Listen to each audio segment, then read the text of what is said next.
A obsessão é uma realidade que ronda o trabalhador espírita. Esse trabalhador, ele está numa linha de frente de uma condição onde ele é visado se ele busca e realiza a caridade em nome do Cristo. Quando se fala em assédio que o trabalhador possa sofrer, isso não se restringe ao espírita, de boa mente, bem intencionado, e que procura fazer essa milícia no bem. Isso se aplica a todos quantos desejam esse caminho. Pode ser religião que tiver e mesmo que não tenha religião nenhuma. Se é alguém que procura levar a caridade e realiza isso em obra prática, concreta, na direção do outro, ele é visionado e assediado. Daí que o caminho é aquele mesmo da ascese, do passe, da água fluidificada, da vigilância, da atenção e da oração diária. Veja, não bastará eu rezar hoje e amanhã deixar para lá. Eu preciso de uma disciplina diária de oração, de leitura do Evangelho, segundo o Espiritismo, de intimidade com Cristo, para que eu tenha condição de criar a imunidade que vai me auxiliar naquilo que eu me propus. O médium, ele recebe uma preparação no astral antes de vir para encetar a tarefa que foi confiada a ele. E essa preparação que ele recebe, isso varia em anos e com o tipo de mediunidade que ele vai desempenhar e com o objetivo traçado para o seu mapa reencarnacional. Daí que, seja na psicofonia, na psicografia, de efeito físico e por aí vai, existe um preparo que acontece adrede. E que, se esse médium ele desanima diante da tarefa que ele tem aqui, ele não perde esse preparo que ele recebeu. Mesmo quando ele desencarna, ele leva esse preparo com ele, que ele tinha recebido. E até ao desencarnar no astral, ele é chamado a continuar no trabalho para o qual ele havia sido preparado. Poderia ser que numa outra reencarnação, na próxima, ele pedisse para retirar aquele preparo, mas mesmo assim seria uma evolução que não poderia ocorrer, porque a lei é de progresso, é de avanço, é de aperfeiçoamento. Daí que ele receberia esse preparo para, numa próxima instância que ocorrerá de reencarnar, ele possa dar um passo ainda além e ter novo preparo em cima daquilo que ele já havia tido e que espera se tenha sido bem sucedido aqui. Porque há caso daquele que é médio ostensivo e que sai vitorioso pela porta do túmulo, e aquele que sai com débito a ressarcir.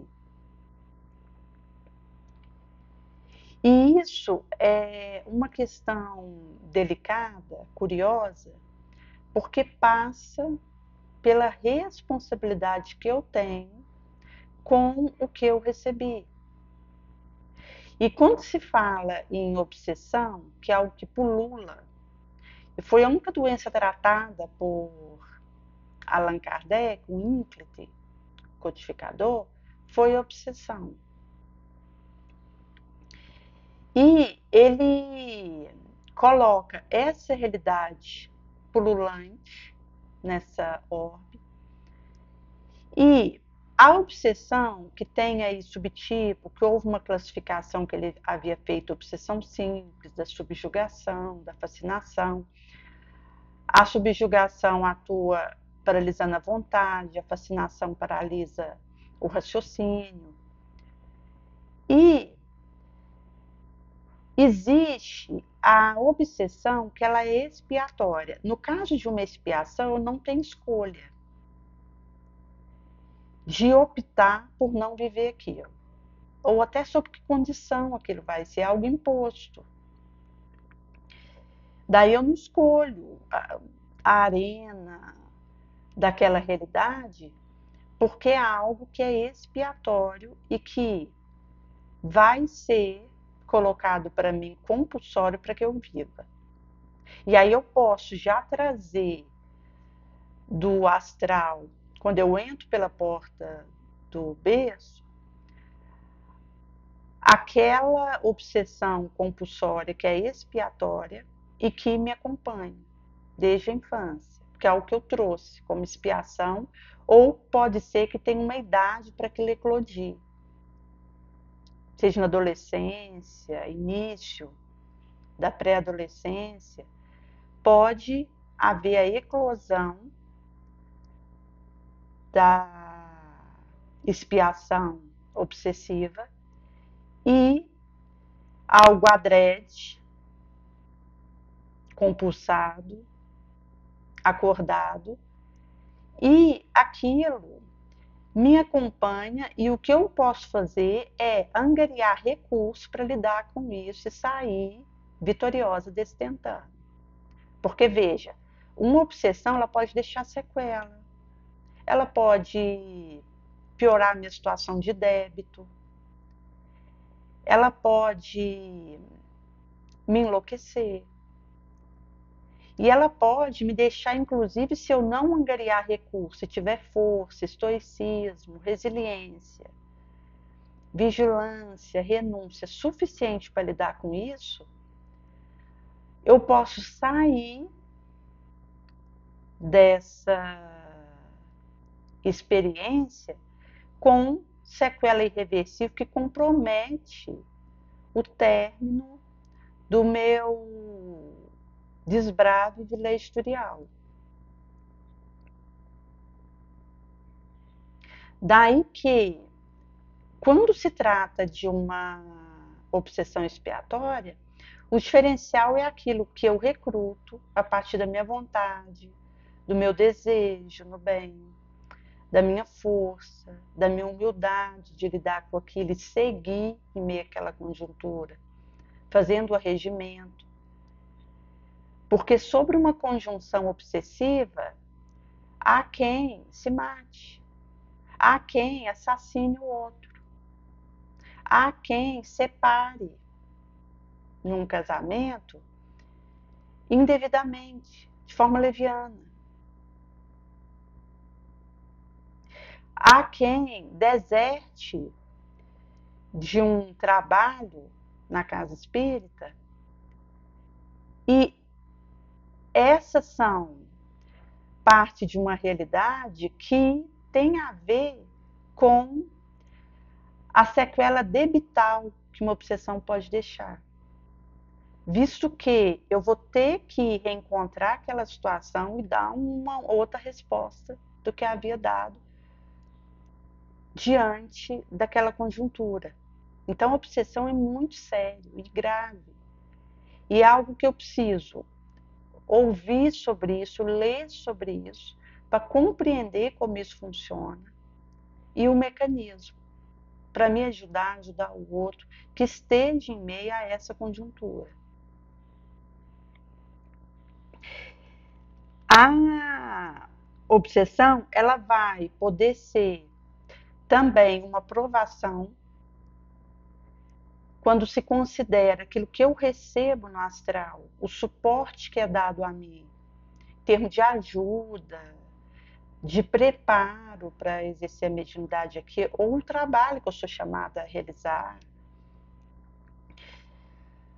Esse equilátero que me é dado pode ser que seja trago para mim uma obsessão provacional, até para ir me lapidando e para que eu possa restituir de tanto que eu recebi e recebo, numa forma mesmo de doação, de acrisol que eu preciso viver. E a obsessão pode também ser evolutiva, porque a mediunidade ela está sofrendo aperfeiçoamento, aprimoro, e hoje nessa realidade de mundo de regeneração, as pessoas estão aguçando a mediunidade e o intercâmbio espiritual. E isso se intensifica. Então, numa conjuntura onde se intensifica, recrudesce a questão do intercâmbio com o espírito, o efeito obsessivo ele avalancha e pode desencadear também isso. Na expiação, eu não tenho escolha, a obsessão é imposta, é algo que eu vou ter que lidar com isso. Eu escolho a resposta em relação a isso, e a melhor forma de lidar com isso, para sair menos sequelada possível e mais fortalecida possível da situação para o próximo passo que me aguarde. Na provacional, é algo que tem a ver com uma experiência que eu vivo e que eu posso sair disso fortalecida, haja visto que eu tenho o recurso do passe, da água frutificada, do evangelho, do trabalho na seara do bem, para me fortalecer e avançar em meio a essa conjuntura. E até perturbação, interferência espiritual, que eu possa viver, assédio, eu saio fortalecida nesse caminho que eu faço. E mesmo em meio a esse turbilhão, eu consigo sair de cada lance fortalecida. Já na obsessão evolutiva, eu vou cair num quadro obsessivo se eu não vigiar. Daí que a questão tanto da oração, da atenção, da vigilância é que me dá o recrute para não cair nesse quadro obsessivo e conseguir lidar com a alteração que eu percebo em mim, da minha mediunidade, da realidade que eu estou, do orbe, da dimensão que eu adentro, e viver uma experiência frutificosa em meio a isso. E na questão do animismo, que é um aspecto que tem a ver com essa realidade, quando se está num trabalho mediúnico, tem mais a ver com o desdobramento. Se eu estou dormindo, porque o meu espírito desdobra, e aquilo que eu realizo enquanto eu desdobro. Mas o subconsciente ele pode ter ação, e aí seria o personismo, imaginação, crença, experiência, cultura. E na própria atividade mediúnica, como há um leve afastamento do corpo, pode haver interferência da minha alma, da minha cognição, naquilo que eu realizo. Daí que essa é uma conjuntura delicada e que, quando o indivíduo ele está com uma impossibilidade, se ele adoece, no caso do câncer, É sabido que num tratamento desse jaez, precisaria do afastamento da atividade obsessiva para se tratar. Se é um quadro de adoecimento, seja uma demência, Alzheimer, Parkinson,